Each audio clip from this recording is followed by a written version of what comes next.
Hello बच्चों। आज की इस वीडियो में हम बात करने वाले हैं आरबीएससी क्लास 12 फिजिक्स के पेपर प्रेजेंटेशन के बारे में। कई बार क्लास टेस्ट और प्री बोर्ड्स में आपने ये नोट किया होगा कि आपने पूरा पेपर सही किया है, फिर भी 2-4 नंबर कट जाते हैं। आप सोचते हो कि ये नंबर कटे कैसे?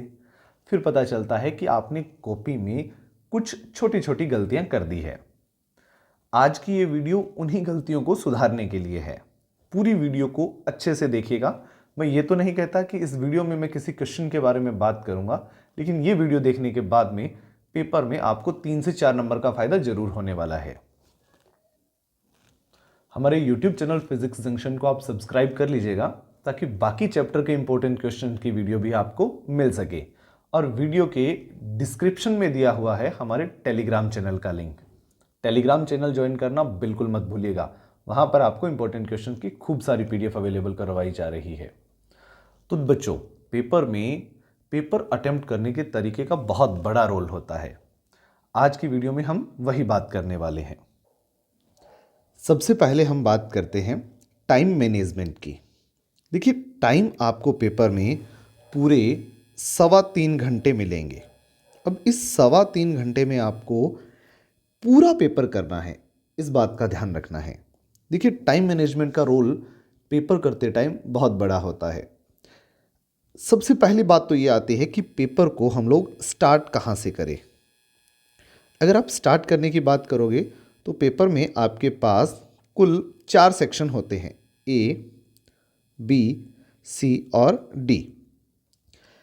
कुछ बच्चों का ये मानना है कि सर हमें सेक्शन ए से डी तक लगातार ही करने पड़ेंगे, पहले ए फिर बी फिर सी और फिर डी। ऐसा कोई ज़रूरी तो नहीं है, लेकिन ये सबसे अच्छा तरीका माना जाता है। इससे एग्जामिनर के मन में ये होता है कि बच्चे को सारा पेपर आता है, इसीलिए वो लगातार कर रहा है। लेकिन ये कहीं भी ज़रूरी नहीं है कि आपको सबसे पहले सेक्शन ए ही करना पड़ेगा। अगर आप चाहो तो आप सेक्शन डी पहले कर सकते हो, फिर सेक्शन सी भी। लेकिन ये वाली ट्रिक आपको केवल तभी अपनानी है जब आपकी पेपर में स्पीड बहुत अच्छी है। अगर ऐसा नहीं है तो ये गलती बिल्कुल मत करना सर, क्योंकि आप लोग क्या करोगे, डी और सी सेक्शन में आपका पूरा टाइम लगा दोगे, क्योंकि ये आपको अच्छे से आते हैं सर, बड़े प्रश्न हैं। आपको अगर लिमिट नहीं पता है कि हमें कितना सारा लिखना है तो आप पूरा टाइम इसी में कंज्यूम कर दोगे, फिर दिक्कत आएगी सेक्शन ए और बी करने में, ये रह सकते हैं। तो सर, अगर आपको सेक्शन ई सारा आता है तो आप सबसे पहले सेक्शन ए के साथ जा सकते हो। सेक्शन ए के अंदर आपको कुल 3 प्रश्न मिलते हैं, ये सारा आ रहा है तो आप इसके साथ जा सकते हो, कोई प्रॉब्लम नहीं है। हाँ, अगर इसमें से 4-5 क्वेश्चन नहीं भी आ रहे हैं तो आप उनका बीच में स्पेस छोड़ सकते हो, लास्ट में कर दीजिएगा। अदरवाइज आप सेक्शन बी के साथ जाइए सबसे पहले।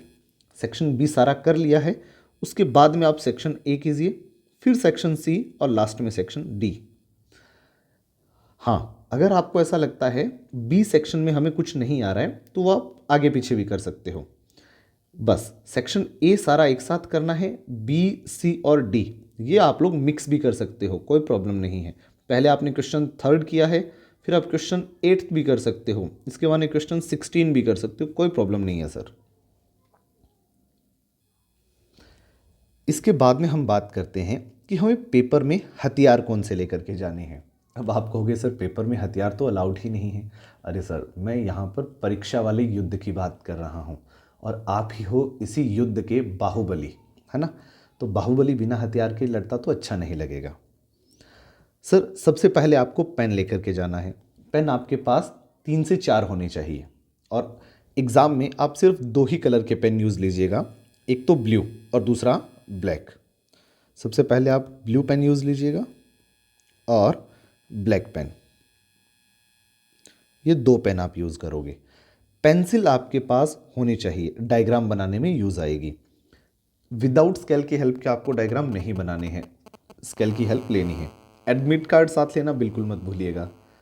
इरेजर, शार्पनर आदि आपके पास होने चाहिए। ये अगर आप किसी और से मांगने लगोगे परीक्षा के टाइम में और एग्जामिनर ने आपको टोक दिया या डांट दिया, फिर आप नर्वस फील करोगे कि हमें तो सारों के सामने डांट दिया है, आपकी बेइज्जती हो जाएगी। और आपको पता है ना कि लास्ट वाला टाइम बहुत क्रूशियल होता है, इसमें क्लास वालों के सामने बेइज्जती होना मतलब दिक्कत हो जाएगी सर, बना के रखिए। तो पेपर में आपको ये सभी हथियार खुद के साथ लेकर के जाने हैं। और सबसे इंपॉर्टेंट चीज़, आप लोग नेगेटिव पर्सन से दूर रहो। होता क्या है सर, पेपर में आपको बहुत अलग अलग तरीके के लोग मिलेंगे। अब ये लोग क्या करेंगे सर, ये करेंगे आपको डराने की कोशिश। ये आपको डराने की कोशिश करेंगे। कैसे करेंगे? ये क्या कहेंगे कि भाई सर हमें तो डर लग रहा है, हमें पता नहीं क्या हो जाएगा आज की परीक्षा में, हमें तो याद तो था लेकिन अब तो हम सारा पेपर ही भूल रहे हैं, अब तो ऐसे लग रहा है पेपर में कुछ नहीं आएगा हमें। इन लोगों को सब याद होता है, ये बस नौटंकी करते हैं। किस लिए? ताकि आपका पेपर अच्छा ना हो जाए, इनके साथी का पेपर अच्छा ना हो जाए। ऐसे लोगों से दूर रहना।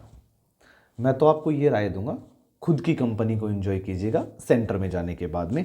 ऐसे लोगों से बिल्कुल दूर रहना है आपको, जो डराने की कोशिश कर रहे हैं, जो नेगेटिव बातें कर रहे हैं। क्योंकि एग्ज़ाम के टाइम में कॉन्फिडेंस चाहिए सर, वो भी पॉजिटिव वाला। एकदम मज़े से रहना पेपर में, आपका पेपर बहुत शानदार जाएगा। अब हम बात करते हैं सेक्शन ए की। देखिए सेक्शन ए में आपके पास कुल 3 प्रश्न होंगे, फर्स्ट, सेकंड एंड थर्ड। जो सबसे पहला प्रश्न है, इसमें कुल 16 सब क्वेश्चंस आएंगे और दूसरे में आएंगे 10 और तीसरे में आएंगे 8। अब सेक्शन ए करने का सबसे सही तरीका यही है कि आपने क्वेश्चन फर्स्ट लगाया सर, इसमें इधर की तरफ यहाँ पर पहला लगाया और फिर यहाँ से आपने पहला प्रश्न करना स्टार्ट कर दिया। कुछ इस तरीके से आपने पहला प्रश्न किया। जब पहला प्रश्न पूरा हो जाए तो कम से कम आपको 3 लाइन छोड़ करके फिर दूसरा प्रश्न करना है। वो पूरा होने के बाद में फिर से 3 लाइन आपको जरूर छोड़नी है सर। 3 लाइन का गैप होना ही चाहिए हर हाल में। इससे होगा क्या सर, एग्जामिनर का ध्यान इन प्रश्नों पर जरूर जाएगा। अगर आपने बीच में गैप नहीं छोड़ा है तो हो सकता है आपका कोई प्रश्न चेक होने से रह भी जाए और फिर अफसोस करने का कोई फायदा नहीं होगा। तो जितने भी है 16 प्रश्न हैं पहले में, हर एक के बाद में 3 लाइन आपको जरूर छोड़नी है। दूसरी बात, आपको ये 16 के 16 प्रश्न जो है ना वो एक साथ करने हैं। एक साथ करने का मतलब क्या हुआ सर, आपने पहला प्रश्न स्टार्ट किया, फिर पहला, दूसरा, तीसरा, इसी तरीके से चलते आपको 16वें तक चलना है। ऐसा ना हो कि आपने पहले के 6 कर दिए, फिर आपने दूसरे के 3 कर दिए, फिर आप पहले के बाकी 10 कर रहे हो। अगर ये वाला तरीका आप लोगों ने अपनाया तो वो गलत होगा। आपको क्या करना है सर, आपको ये एक साथ ही करने हैं हर हाल में। हर हाल में आपको एक साथ करने हैं ये वाले, जिससे क्या होगा कि आपके नंबर नहीं कटेंगे। अदरवाइज क्या होने वाला है, आपने जो पहले किए हैं वो चेक हो जाएंगे, दूसरी जगह जो करोगे वो चेक भी नहीं होंगे। अब ये सिर्फ पहले प्रश्न के साथ नहीं, ये दूसरे के साथ भी ऐसा ही होगा और तीसरे प्रश्न के साथ भी ऐसा ही होगा। आपको तीनों प्रश्न एक साथ ही करने हैं। मैं फिर से बता रहा हूं, ये कोई जरूरी नहीं है कि आप पहला प्रश्न सबसे स्टार्टिंग में करो, आप बाद में भी कर सकते हो, कोई प्रॉब्लम नहीं है। लेकिन जहां करोगे एक साथ करोगे। सेक्शन ए के तीनों प्रश्न ही एक साथ करने वाले हो और पहले के 16 एक साथ, दूसरे के 10 एक साथ और तीसरे के 8 एक साथ होने चाहिए। फिर हम बात करते हैं, मान लीजिए कोई प्रश्न है चौथे नंबर क्वेश्चन से लेकर के, ये तीसरा नहीं है, मैं यहाँ पर लिखता हूँ इसको, चौथा प्रश्न आ चुका है कि आवेश क्या है। सबसे पहले तो आप हेडिंग लगाओगे, हिंदी मीडियम वाले हिंदी में और इंग्लिश वाले लिख देंगे यहाँ चार्ज। हेडिंग लगाने के बाद में दूसरा जो आपका काम होगा सर वो क्या होगा, वो होगा यहाँ पर अंडरलाइन करना। इसको एकदम अच्छे तरीके से अंडरलाइन करने से हेडिंग पर एग्जामिनर का बढ़िया तरीके से ध्यान जाता है। फिर आप लोग यहाँ से लिखना स्टार्ट नहीं करोगे कि आवेश किसी वस्तु का वह गुण है, यहाँ से लिखना बिल्कुल स्टार्ट नहीं करना है। फिर आप कहोगे सर कहाँ से लिखें, आप लिखोगे यहाँ से, आवेश किसी वस्तु का वह गुण है, इस तरीके से।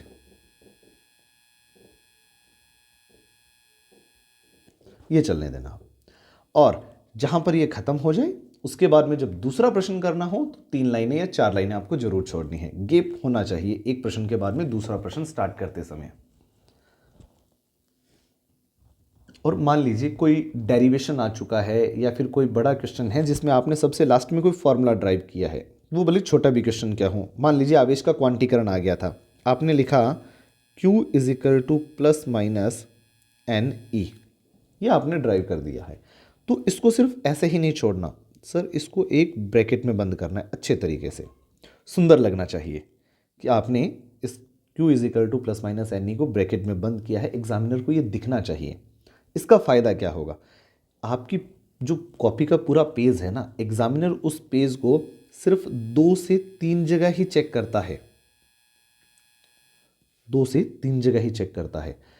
अगर बीच में आपने कहीं गलती भी की है तो उसका वहाँ पर ध्यान न जाकर के इस चीज़ पर ध्यान जाएगा, क्योंकि ये थोड़ी अट्रैक्टिव सी लग रही है, तो एग्जामिनर आपकी ऊपर वाली गलती को भी छोड़ सकता है। अब हम बात करते हैं कि हमें डायग्राम में किन चीज़ों का ध्यान रखना चाहिए। डायग्राम मैक्सिमम तो आपके आते हैं ऑप्टिक्स वाले चैप्टर से। डायग्राम में ध्यान रखने लायक बात यह है, जब भी आप डायग्राम बनाओ तो उसमें स्केल की हेल्प ज़रूर लोगे, लाइन वगैरह आपकी बिल्कुल सीधी होनी चाहिए। और उससे इम्पोर्टेंट चीज़, आप जब भी कभी लेंस वाले या मिरर वाले जो डायग्राम बना रहे हो, उसमें जो वस्तु है उसका नाम जरूर लिखोगे यहाँ पर। ऐसे ही इमेज का नाम लिखना भी नहीं भूलना है। ए बी ऑब्जेक्ट है, ए डेस बी डेस इमेज है। और फिर उसके बाद में जो दूसरी चीज़ इंपॉर्टेंट है वो क्या है, यहाँ पर डायरेक्शन शो करना कुछ इस तरीके से कि ये लाइंस आ रही है।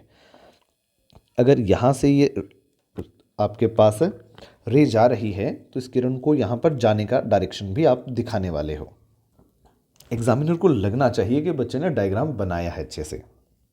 बिल्कुल ये गलती मत कर देना आप लोग कि कहीं पर डायग्राम में आप स्केल यूज ना लो, ऑप्टिक्स वाले जो डायग्राम है उनमें आप डायरेक्शन ना लगाओ, ये भूलने की गलती बिल्कुल नहीं करनी है। फिर हम बात करते हैं ग्राफ की।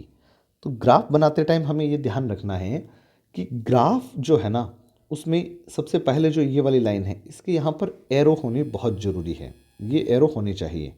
और इनमें से एक जो एक्स अक्ष है वो किस भौतिक राशि को डिनोट करना है वो भी नाम लिखना है, और वाई एक्स किसे डिनोट करना है वो भी नाम लिखना है। आप ये जो आउटलाइन वाले ये जो नाम है वी और आई, ये तो पेन से लिख सकते हो, लेकिन बाकी जो ग्राफ है वो आपको पेंसिल से बनाना है, ताकि कहीं कोई गलती भी हो जाए तो वो भी आपकी सही हो सके। ऐसे ही ये वाले जो डायग्राम हैं इनको भी आपको पेंसिल की हेल्प से ही बनाना है, क्योंकि अगर आपने पेन की हेल्प से बना दिया और वो गलत हो गया तो फिर उसको सही करने का ऑप्शन आपके पास नहीं बचता है। फिर हम बात करते हैं कि हमें रफ वर्क कैसे करना है। कई बार क्या होता है कि हम लोग रफ वर्क बैक साइड वाले पेज से स्टार्ट तो करते हैं, लेकिन फिर उसको कुछ इस तरीके से लिखते हैं, यहाँ पर इस तरीके से पूरे पेज में हम चलने देते हैं। ये पेज 4-5 प्रश्नों के अंदर ही भर जाता है। फिर आप नए पेज से स्टार्ट होगे, इस तरीके से थोड़े ज़्यादा पेज कंज्यूम हो सकते हैं। फिर आपको बाकी जो आपके आंसर है वो लिखने में दिक्कत आ सकती है। तो मैं तो आपको ये राय दूंगा कि आप लोग रफ वर्क जो है ना, लास्ट पेज को इस तरीके से पार्टीशन में डिवाइड करना, कुछ ऐसे यहाँ करना, और क्वेश्चन नंबर भी लगाना कि आपने 4th क्वेश्चन का हल यहाँ किया है। अगर ये पूरा हो गया, यहाँ पर 8th का कर रहे हो तो फिर 8th का नंबर भी लगा देना। जिससे क्या होगा, अगर आपको एक बार दोबारा भी चेक करना पड़ेगा ना कि हमने कैसे किया था, इसका आंसर कहीं गलत तो नहीं है, तो यहाँ पर ढूंढने में आपको आसानी होगी, आपका टाइम नहीं जाएगा। यहाँ पर आप 12वें का कर सकते हो, इधर आप 15वें का कर सकते हो, है ना। इसको 2-3 पार्ट्स में डिवाइड कर लेना सर इस पेज को, ताकि रफ वर्क आपका अच्छे तरीके से हो सके। और सबसे लास्ट में क्या करना है, इस रफ वर्क पर ऐसे क्रॉस करना है, ये भी नहीं भूलना आपको। और किसी भी न्यूमेरिकल में एसआई मात्रक लिखना भूलना नहीं है। देखिए, अगर मान लीजिए आपको प्रतिरोध निकालना है, अगर आपने प्रतिरोध निकाल दिया है और प्रतिरोध का मान 10 आया है तो यहाँ पर मात्रक जरूर लगाइएगा सर, ओम। अगर आपको कोई और भौतिक राशि पूछ ली गई है, मान लीजिए आपको क्या पूछ लिया गया है, आपको फोकस दूरी पूछ ली गई है, फोकल लेंथ। अगर फोकस दूरी पूछी है तो फिर आपको यहाँ पर लिखना है कि फोकस दूरी 20 सेंटीमीटर है। मात्रक के बिना आपका उत्तर जो है वो गलत ही माना जाएगा, ध्यान रखिएगा इस बात का। मात्रक लगाना बिल्कुल नहीं भूलना है। और अगर किसी परिभाषा में कोई परिभाषा पूछ ली है और उस परिभाषा के अंदर आपको सिर्फ परिभाषा ना लिख करके प्लस में 2 चीज़ फ्री में लिखनी है। पहला उसका सूत्र यानी कि फॉर्मूला, और दूसरा उसका मात्रक यानी कि यूनिट, ये जरूर लिखनी है, जिससे आपकी परिभाषा में थोड़ा वजन लगे। एग्जामिनर को भी लगेगा कि बच्चे ने कुछ लिखा है, कुछ अलग कॉपी है बाकियों से। और जो अंतर वाले प्रश्न हैं उसको कैसे करने वाले हो? अंतर वाले प्रश्न को करने के लिए आपको क्या ध्यान रखना है, कॉलम बनाना है कुछ ऐसे, यानी कि पेज को 2 पार्ट्स में डिवाइड कर लेना है। एक पार्ट इधर होगा, दूसरा पार्ट इधर होगा। फिर आप नंबर लगाओगे, जैसे कि ये पहला नंबर आपने लगाया, यहाँ पर आपने कुछ लिखा है ना, इसी का ही अपोजिट जो पार्ट है, जो दूसरे के अंदर अंतर है, वो सेम यहाँ लिखोगे। एक पूरा होने के बाद में आप यहाँ पर एक लाइन का स्पेस भी दोगे, फिर आप दूसरा लिखोगे सेम, फिर से आप एक लाइन का स्पेस दोगे, फिर आप तीसरा लिखोगे एक लाइन का स्पेस दे करके, और फिर जितने भी अंतर पूछ रखे हैं उतने लिख करके लास्ट में उनके उदाहरण लिखना बिल्कुल मत भूल जाइएगा। उदाहरण दोनों साइड के लिखने हैं आपको, क्योंकि अंतर है तो उदाहरण तो आ ही जाएंगे। अब बात करते हैं कि हमें न्यूमेरिकल कैसे सॉल्व करने हैं। न्यूमेरिकल सॉल्व करने के लिए सबसे पहले तो आपको देखना है पेपर, पूरे प्रश्न को अच्छे तरीके से पढ़ना है 2 बार, और पढ़ने के बाद में आपको लिखना है जो आपको गिवन है, जो दिया हुआ है पेपर में। आपने लिख लिया कि हमें ये दिया हुआ है, जो 3-4 आपको अमाउंट्स बता रखी है वो लिख लीजिएगा। फिर आप लिखोगे जो आपको ज्ञात करना है कि इस क्वेश्चन में आपको फाइंड करना क्या है। फिर लिखोगे सूत्र, कि वो फाइंड करने का सूत्र क्या होता है। फिर उस सूत्र में मान रखोगे, उसका सॉल्यूशन करोगे और लास्ट में आंसर निकालोगे। और आंसर हमेशा मात्रक के साथ होना चाहिए, मात्रक लिखे बिना उत्तर गलत माना जाएगा। तो इस न्यूमेरिकल सॉल्व करने का सबसे जो गजब तरीका है वो तो यही है। आप ये सारी जो चीज़ें हैं ना, वो सीक्वेंस वाइज आपको लिखनी है। सबसे पहले दे क्या रखा है, फिर ज्ञात क्या करना है, उसका फार्मूला क्या होगा, उस फार्मूले में अमाउंट्स रखोगे, उसे सॉल्व करोगे, और फिर सबसे लास्ट में आपका उत्तर आ जाएगा। फिर हम बात करते हैं कि अगर हमसे गलती हो जाए तो हमें क्या करना चाहिए। देखिए, गलती अगर हो रही है ना तो कोई बड़ी बात नहीं है। मान लीजिए आपने कुछ यहाँ पर लिख दिया, आपको प्रतिरोध लिख दिया आपने, और आपको लिखनी थी धारा, ठीक है। तो यहाँ पर प्रतिरोध के ऊपर आपको क्या करना है, जेन्युइन तरीके से 1 कट करना है। अगर आपको लग रहा है 1 कम है तो 2 कर दीजिएगा। अब ऐसा ना हो कि आप प्रतिरोध के साथ ये वाला हाल कर दो, फिर ये गंदा लगेगा। ये वाला काम आप लोगों ने नहीं करना है। आपने गलत लिखा, कोई बात नहीं, उस गलती को भी प्यार से हटाइएगा। प्रतिरोध आगे आपको जो लिखना है धारा, तो आप धारा लिख दीजिएगा। गलती, पहली बात तो आपको ये ट्राई करनी है कि गलती करो ही मत। अगर हो भी जाए तो उसको प्यार से कट करना है ना, गलती बुरा मान जाएगी। अब हम बात करते हैं एक इम्पोर्टेंट चीज़ पर कि हमें पेपर पूरा करना है। कई बार क्या होगा सर, मान लीजिए 20 प्रश्नों में से आपको 18 तो आ रहे हैं, लेकिन 2 ऐसे प्रश्न हैं जो आपको याद नहीं हैं, तो क्या करें? तो इसका इलाज आपको मैं बता रहा हूँ। करना क्या है सर, मान लीजिए आपको प्रश्न कौन सा याद नहीं है, 8वां याद नहीं है, तो यहाँ पर प्रश्न तो आप 8वां लगाइए। अगर आपको इस 8वें प्रश्न से संबंधित कुछ भी याद है ना, थोड़ा बहुत भी, मान लीजिए 8वें प्रश्न में कुछ पूछ रखा है और आपको उसका 10% याद है, तो फिर आप सर वो कर दीजिएगा। लेकिन अगर ऐसा है कि आपको 0% याद है ना, तो कोई प्रॉब्लम नहीं है, आप 8वां यहाँ लगाइएगा और 8वें की जगह आप कौन सा कर दीजिए, 14वां कर दीजिए। एग्जाम्पल बता रहा हूँ, नंबर तो 8वां ही लगाना है, करना कौन सा है, वो जो पेपर में आया हुआ है।